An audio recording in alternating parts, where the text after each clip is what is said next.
After e4, black plays e6. White plays d4 and black responds with d5. Ceci est la défense française. This is the French defense. From now on, white has three options: push the pawn, defend the pawn, or take the pawn. If they push the pawn, this is called the advance variation. And black's goal here is solely to target the d4 pawn, so they'll immediately play pawn to c5. White defends with pawn to c3, and now black's whole purpose here is to win that d4 pawn, so all the moves are going to be geared towards that goal.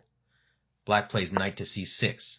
Now, white's whole purpose is to defend that pawn. They respond with knight to f3. So why is this pawn so important? Well, it's because that pawn is what holds together white's position. If that pawn falls, the e-pawn is going to fall as well, so white is going to lose their center control. Even though this position looks quite cramped for black, with a bad bishop, also called the French bishop in this position, the other bishop seems trapped as well. And the knight can't jump to f6, while white has a lot of space.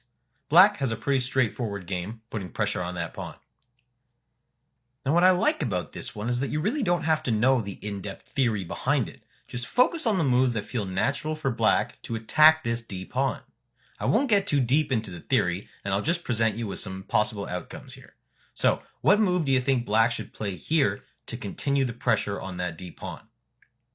If you're thinking b6, you've already got the hang of this opening. Now, the main line here is for white to play a3, preparing to push the b-pawn to deal with black's c-pawn, which is a real menace for white, and here, as black, you can't allow that push to happen.